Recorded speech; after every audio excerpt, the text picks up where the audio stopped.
السلام عليكم ورحمة الله وبركاته.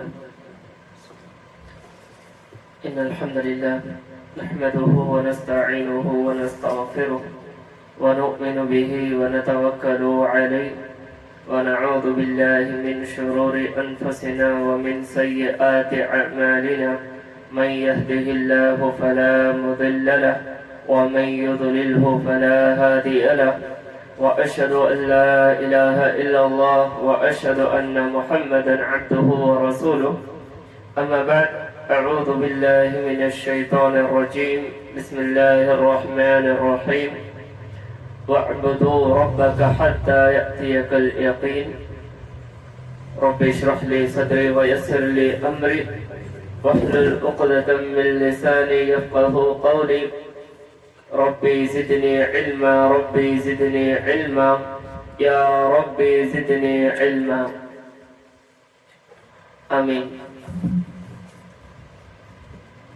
قابل عزت معزز خواتین اسلام، تمام تعریفیں، حمد و ثنا، کبریائی و بڑائی، جاو جلال، عز و شرف خالق کائنات، مالک ارض و سما، اس اللہ رب العالمین کے لیے لائق و سزاوار ہو جس نے تمام مخلوقات کو پیدا کیا. اور اللہ رب العالمین کا بے انتہا شکر و احسان ہے کہ جس نے مجھے اور آپ کو مسلمان بنایا اور اسلام کی دولت سے مال و مال کیا، اور قیامت کی صبح تک بے شمار لاکھوں کروڑوں اربوں درود و سلام ہو بالعموم تمام انبیاء علیہم السلام پر، بالخصوص میرے اور آپ کے پیارے نبی جناب محمد رسول اللہ صلی اللہ علیہ وسلم پر. اللہم صلی وسلم وبارک علیہ. معزز خواتین اسلام، یقیناً ہم ایک ایسے مہینے سے گزر رہے ہیں جو مہینہ ہمارے لیے بڑا ہی برکت، بڑا ہی رحمت اور بڑا ہی معزز مہینہ تھا. یہ وہ مہینہ تھا جو ہماری زندگیوں کو بدل کر رکھنے والا تھا. یہ وہ مہینہ جس نے ہماری زندگیوں کو بدل کر رکھ دیا.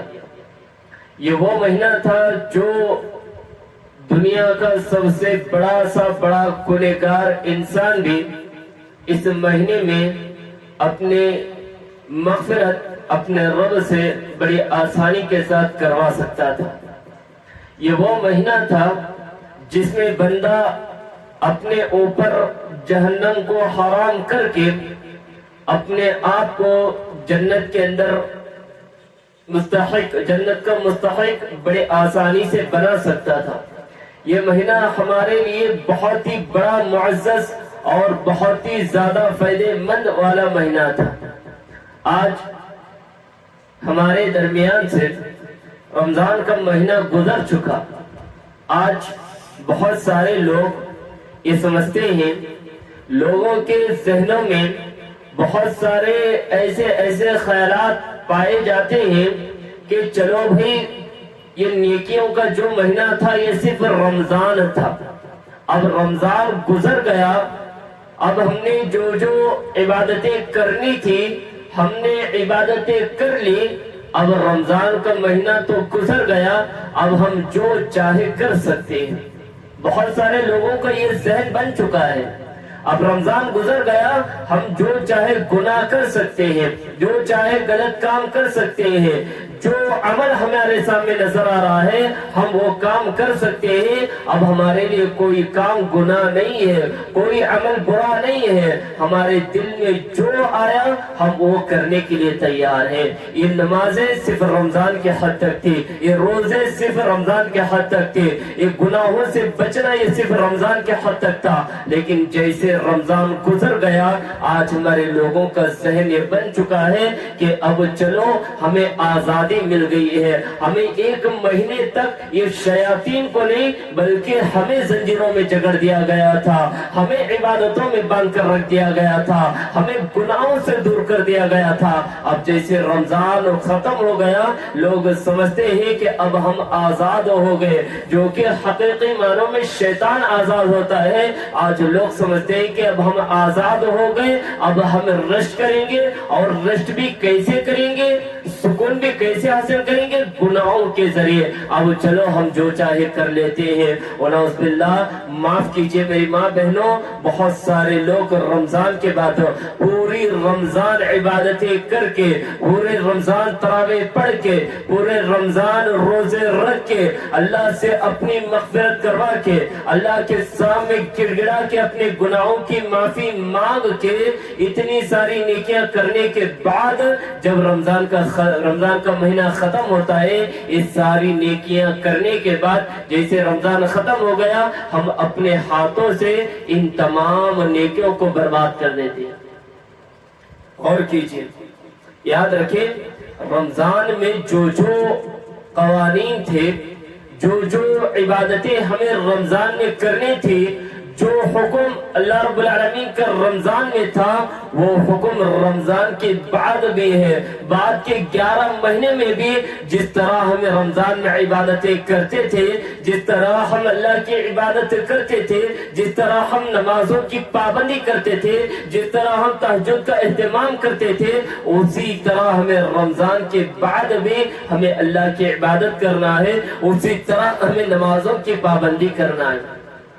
اللہ تعالیٰ فرماتا ہے وَاعْبُدُوا رَبَّكَ حَتَّى يَأْتِيَكَ الْيَقِينُ, اے لوگو تمہیں عبادت کرنا ہے, اور تمہیں عبادت کب تک کرنا ہے؟ اللہ رب العالمین فرماتا ہے وَاعْبُدُوا رَبَّكَ حَتَّى يَأْتِيَكَ الْيَقِينُ, اے لوگو تمہیں اپنے رب کی عبادت کرنا ہے. کب تک؟ جب تک کہ تمہاری موت نہ جائے, جب تک کہ قیامت نہ جائے, جب تک کہ تمہاری سانسیں نہ رک جائے, اس وقت تک تمہیں عبادت کرنا ہے, اس وقت تک تمہیں نمازوں کی پابندی کرنا ہے, جب تک کہ تمہیں دنیا سے رخصت نہ ہو جاؤ. اگر تمہاری زندگی میں ایک بھی سانس باقی ہے اس وقت تک بھی تمہیں عبادت کرنا ہے. اور لوگوں ذرا تصور کرو, قرآن کی آیت پر غور کرو. آج ہم نے لوگوں نے سمجھ لیا ہے یہ جو رمضان کا مہینہ یہ جو ہے یہ عبادت کا مہینہ ہے, ہم صرف ایک رمضان میں عبادتیں کر لیں گے اور پورا 11 مہینے میں ہم جو چاہے اپنی مرضی کے مطابق زندگی گزاریں گے. نہیں میری ماں بہنوں, جس طرح تم رمضان میں عبادتیں کیا کرتے تھے اسی طرح تمہیں رمضان کے بعد بھی وہ تمام عبادتیں کرنا ہے. تمہیں رمضان کے بعد بھی نمازوں کی پابندی کرنا ہے, تمام عبادتوں کو تمہیں انجام دینا ہے. پہلا عمل, اب سوال یہی پیدا ہو رہا ہے کہ رمضان کے بعد کرنا کیا ہے؟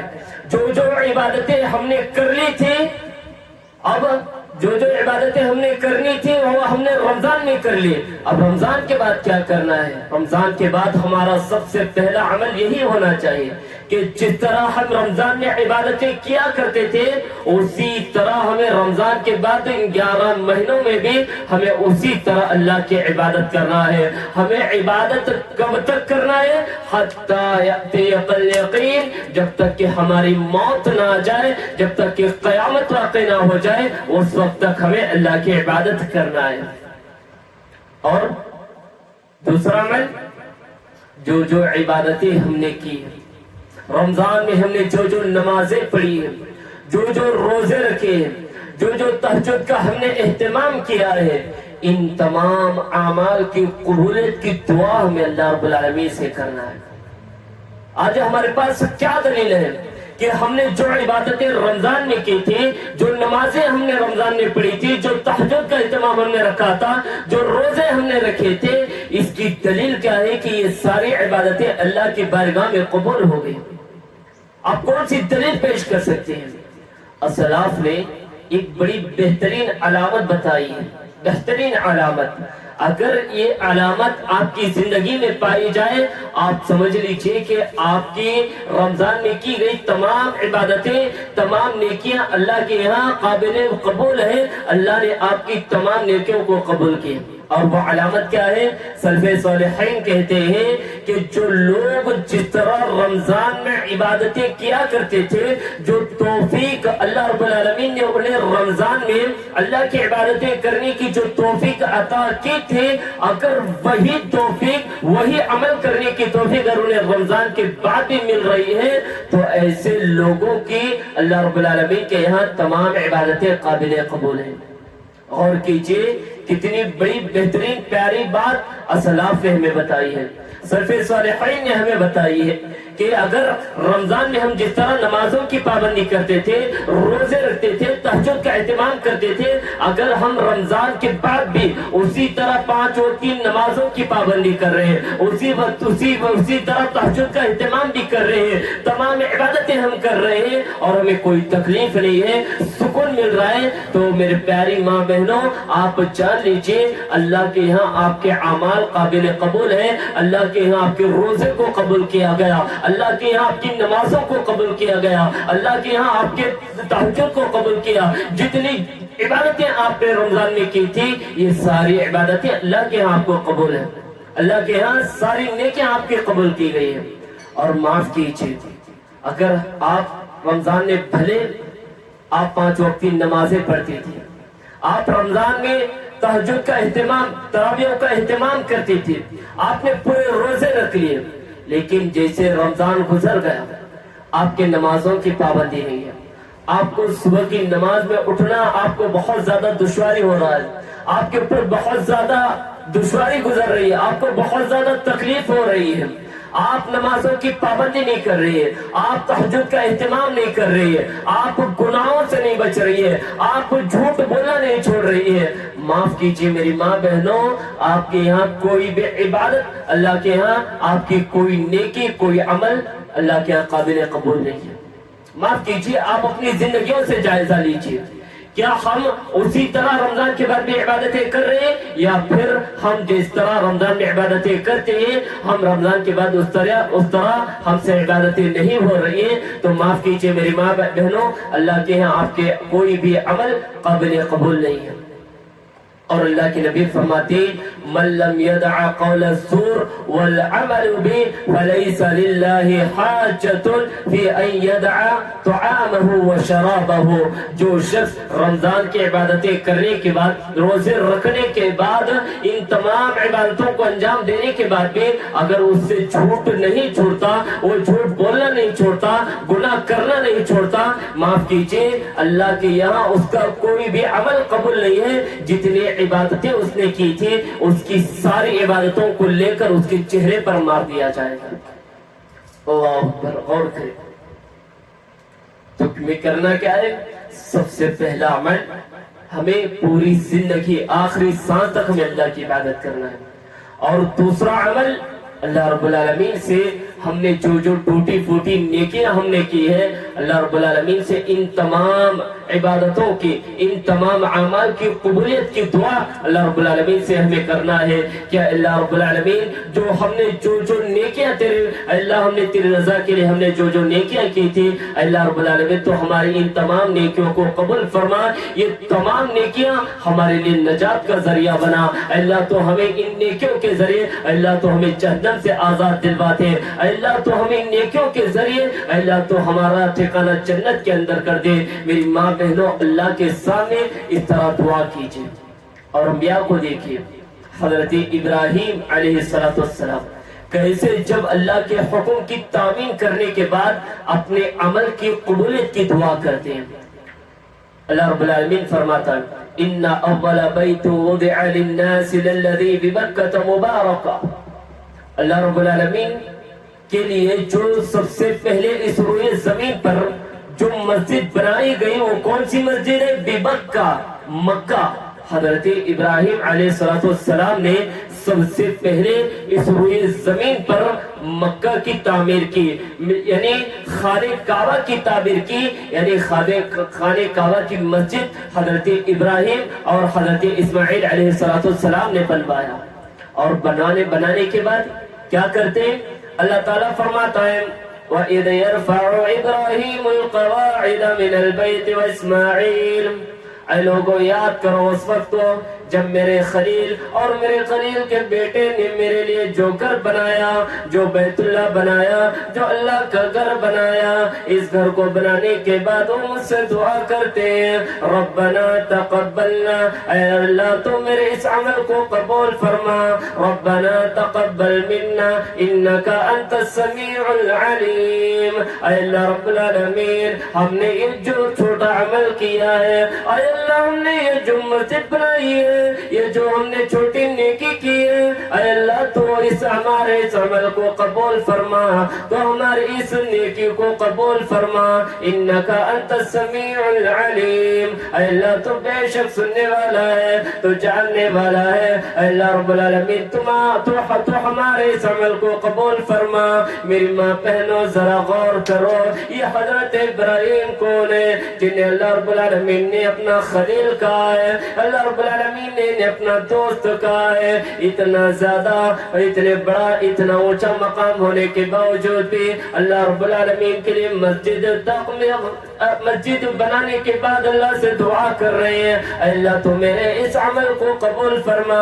آج ہمارا عالم کیا ہے، آج ہمارا حال کیا ہے، ہم عبادتیں تو کر دیتے ہیں، ہم نمازیں تو پڑھتے تھے، جو ہمیں نیک عمل کرنا ہے ہم کر دیتے ہیں، مگر سب سے بڑی کمزوری ہماری یہ ہے کہ ہم اللہ سے اس عمل کی قبولیت کی دعا نہیں کرتے۔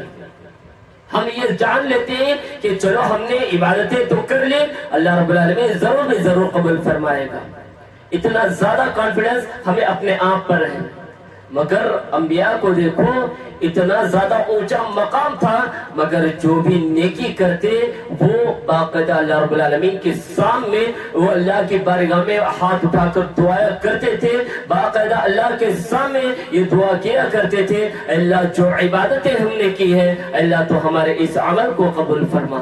تو میری ماں بہنوں دوسرا عمل مجھے اور آپ کو چاہیے کہ ہم نے جو رمضان میں عبادتیں کی ہیں اللہ رب العالمین سے دعا کرے اللہ تو ہمارے جو روزے ہم نے رکھے ہیں اللہ تو ہمارے ان تمام روزوں کو قبول فرما، اللہ تو ہمارے ان تراویح کو قبول فرما، اللہ ہم نے جاگنے کو قبول فرما، اللہ ہم نے جو رمضان میں صدقہ و خیرات جو چھوٹی بڑی نیکی ہم نے کی ہے اللہ تو ہمارے ان تمام عبادتوں کو قبول فرما، اللہ تو ہمیں تمام نیکیوں کے ذریعے اللہ تو ہمیں جہنم سے نجات دلوا دے۔ میری ماں بہنوں اس طرح اللہ رب العالمین کے سامنے دعا کیجئے، اللہ رب العالمین جو بندہ دعا کرتا ہے اللہ رب العالمین کو دعا کرنے والے بندے بہت زیادہ پسند ہے۔ اللہ رب العالمین خود فرماتا ہے اے اللہ کے بندو اجیب، اللہ کے بندو ادعونی استجب لکم، مجھے پکارو مجھ سے دعا مانگو، جو مانگو کہ میں تمہیں عطا کروں گا۔ اللہ رب العالمین تمہارے انتظار میں ہے، بس یہ دیکھنا چاہتا ہے کہ تم میں کون دعا کرنے والا ہے،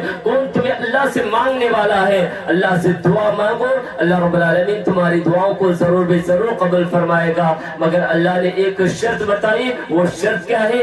ایمان کے ساتھ، یعنی جب بھی تم اللہ سے دعا کرو یہ یقین رکھو، یہ عزم رکھو، یہ پختہ ارادہ رکھو کہ اللہ رب العالمین تمہاری دعا کو ضرور قبول فرمائے گا، تمہاری مصیبتوں کو ضرور دور فرمائے گا۔ اللہ رب العالمین کی ذات پر مکمل اور پختہ یقین رکھتے ہوئے دعا کرو، اللہ کے یہاں آپ کے دعا کو ضرور قبول کیا جائے گا۔ اور اسی طرح تیسرا عمل، اللہ کا تقوی مجھے اور آپ کو ہر حال میں اختیار کرنا ہے۔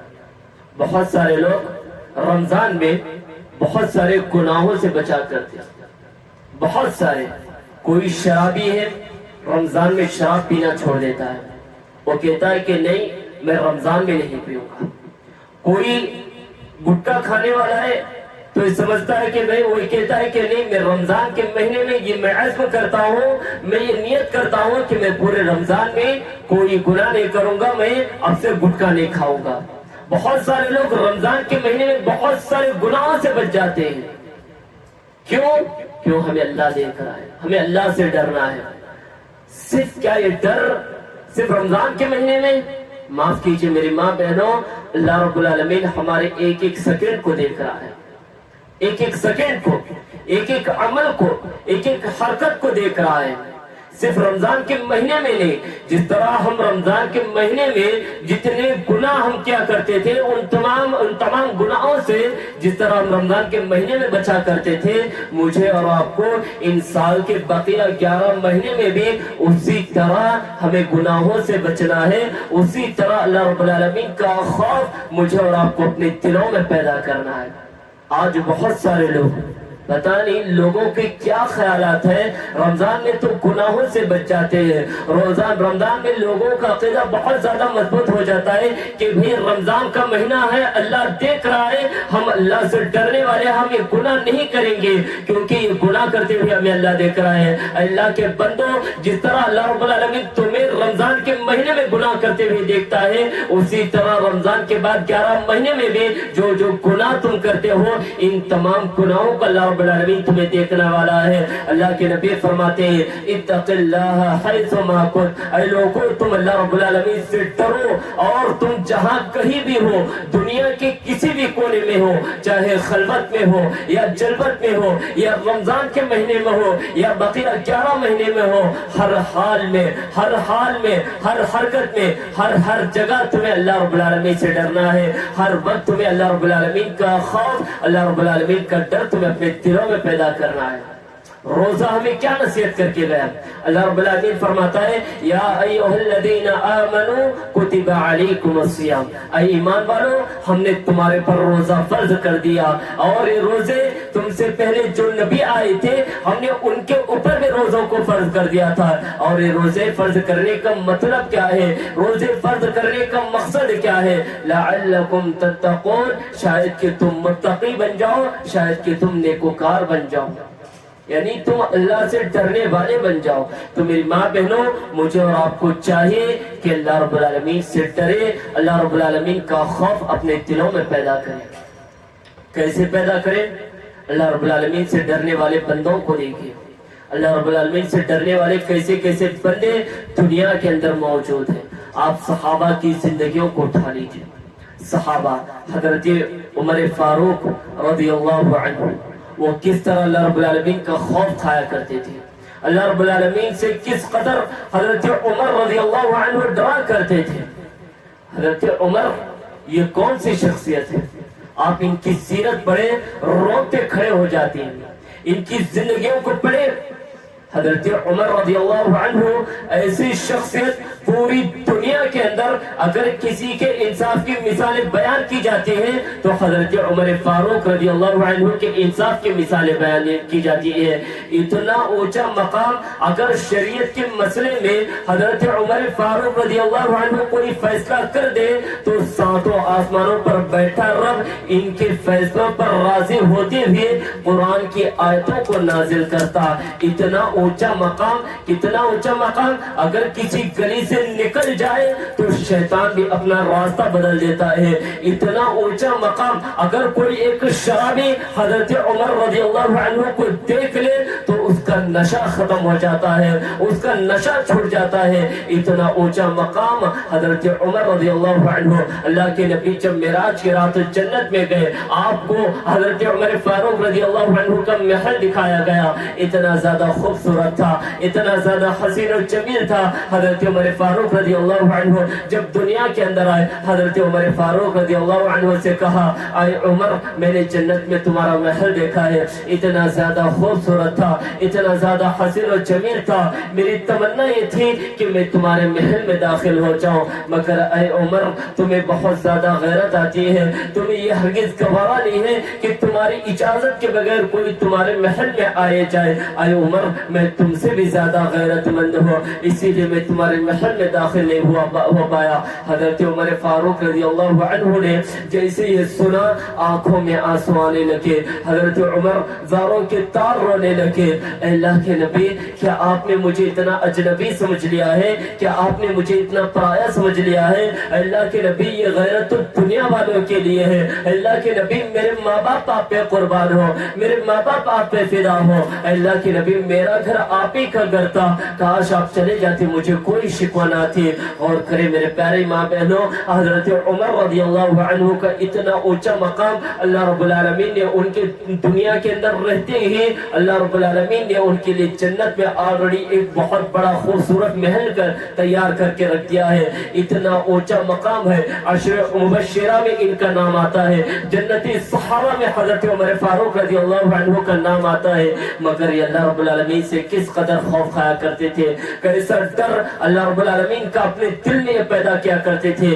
شیخ الاسلام امام ابن تیمیہ رحمہ اللہ اپنی کتاب الجواب الکافی کے اندر نقل کرتے ہیں, حضرت عمر رضی اللہ عنہ ایک مرتبہ قرآن کی تلاوت کر رہے تھے, سورہ طور کی آیتوں کو پڑھ رہے تھے. جب اس آیت کریمہ پر پہنچے, ان عذاب ربک لواقع, ان عذاب ربک لواقع, بے شک تیرے رب کا عذاب ضرور بے ضرور واقع ہونے والا ہے. اتنا پڑھنا تھا.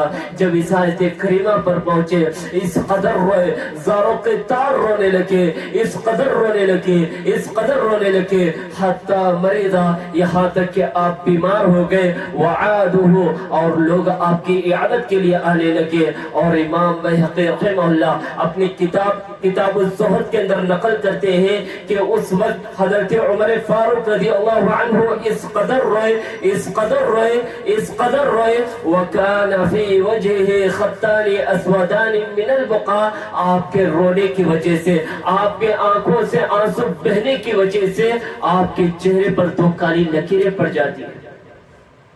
اللہ اکبر.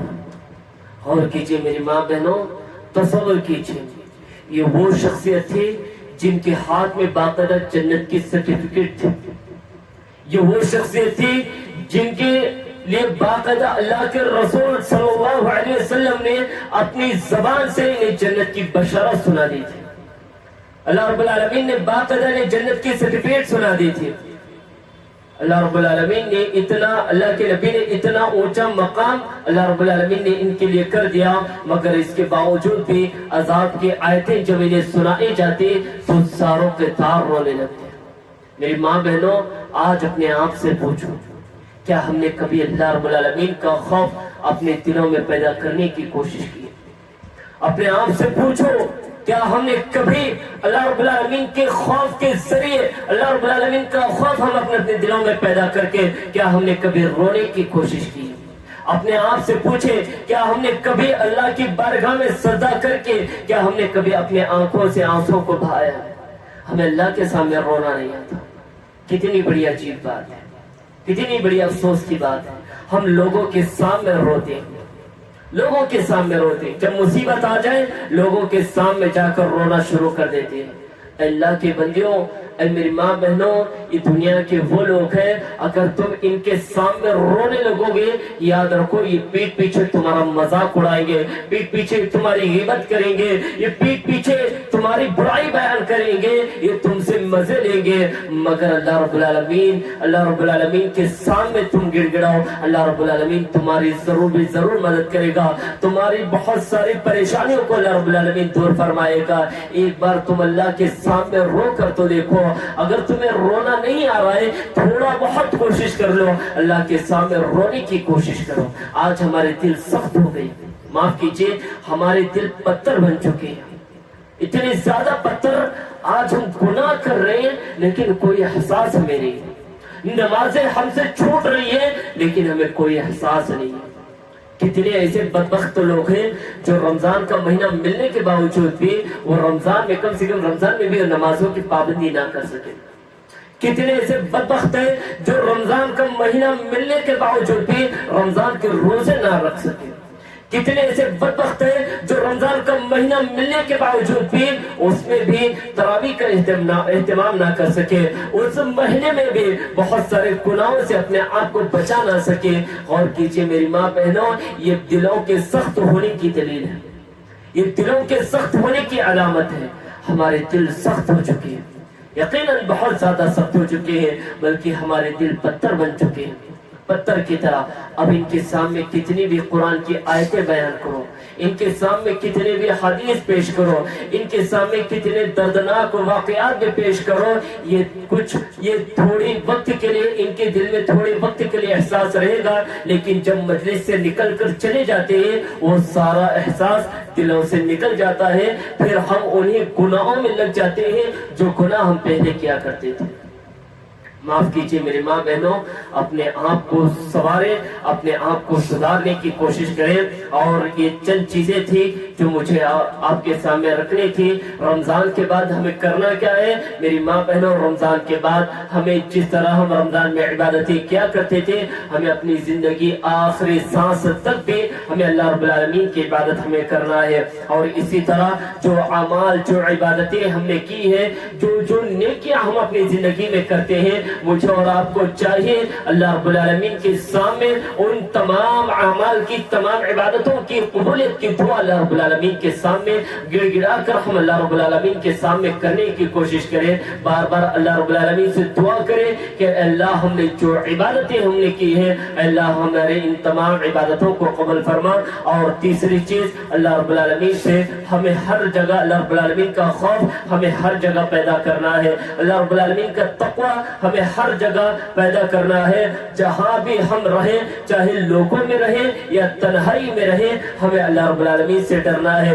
گناہ کرنے سے پہلے مجھے اور آپ کو سوچنا ہے، اگر میں کسی کی غیبت کروں تو مجھے یہ سوچنا ہے، مجھے یہ جان لینا ہے کہ اللہ رب العالمین دیکھ رہا ہے، اللہ رب العالمین ہماری باتوں کو سن رہا ہے۔ اگر کوئی نماز چھوڑ رہا ہے تو اس کے دل میں یہ خیال آنا چاہیے کہ اگر میں نماز چھوڑوں گا اللہ رب العالمین دیکھ رہا ہے، مجھے قیامت کے دن اس کے تعلق سے سوال ہوگا، اور جب اللہ مجھے سوال کرے گا تو پھر میں کیا جواب دے سکوں گے؟ میری ماں بہنوں، یہ خیال اپنے دلوں میں پیدا کرو، انشاءاللہ تم بہت سارے گناہوں سے بچ جاؤ گے۔ اور ضروری ہے کہ مجھے اور آپ کو چاہیے کہ اللہ کا خوف، اللہ کا ڈر، اللہ کا تقوی ہر جگہ پیدا کرنے کی کوشش کریں۔ میں اللہ رب العالمین سے دعا کرتا ہوں، اے اللہ العالمین جو باتیں اس مجلس میں بھی ہے، اے اللہ تو ہمیں ان تمام باتوں پر عمل پیرا ہونے کی توفیق عطا فرما۔ اے اللہ تو ہمیں ان تمام باتوں سے عبرت حاصل کرنے کی توفیق عطا فرما۔ اے اللہ جو باتیں بتائی گئی ہیں، اے اللہ تو ہمیں ان تمام باتوں پر عمل کرنے کی توفیق عطا فرما۔ اے اللہ رمضان جیسی نعمت ہمارے ہاتھوں سے نکل چکی ہے، رمضان کا مہینہ ختم ہو چکا ہے، اے اللہ ہمیں معلوم نہیں ہے کہ ہم نے رمضان میں کیا پایا ہے، کیا کھویا ہے۔ اے اللہ ہم تجھ سے دعا کرتے ہیں، اے اللہ ہم نے جو عبادتیں، جو نمازیں، جو تراویح، جو روزے، جو قیام اللیل ہم نے کیا ہے، اے اللہ تو ہمارے ان تمام عبادتوں کو قبول فرما۔ اے اللہ تو ہمیں ان عبادتوں کے ذریعے، اے اللہ تو ہمیں ان تمام عبادتیں ہمارے لیے نجات کا ذریعہ بنا۔ اے اللہ تو ہمیں جہنم سے آزادی دلوا، اے اللہ تو ہمیں جہنم سے نجات دلوا، اے اللہ تو ہمیں جنت الفردوس میں اعلیٰ مقام نصیب عطا فرما۔ اے اللہ ہم تجھ سے دعا کرتے ہیں، اے اللہ تو ہمیں جب تک زندہ رکھ اسلام پر، ایمان پر، توحید پر، اور جب ہمارا خاتمہ بالخیر ہو، کلمہ لا الہ الا اللہ محمد رسول اللہ پر ہو، وما علینا الا البلاغ، وآخر دعوانا ان الحمد للہ رب العالمین۔ السلام علیکم ورحمۃ اللہ وبرکاتہ۔ میں اب شیخ آپ کے درمیان جو ہمارے ساتھی ہیں حافظ یوسف فؤاد حفظہ اللہ، ماشاءاللہ آپ بھی بہت بہترین تقریر کرتے ہیں، میں آپ کو دعوت دیتا ہوں کہ آپ بھی اس مجلس کے درمیان کچھ قیمتی کلمات سے نوازیں۔ فلیتفضل المشکور۔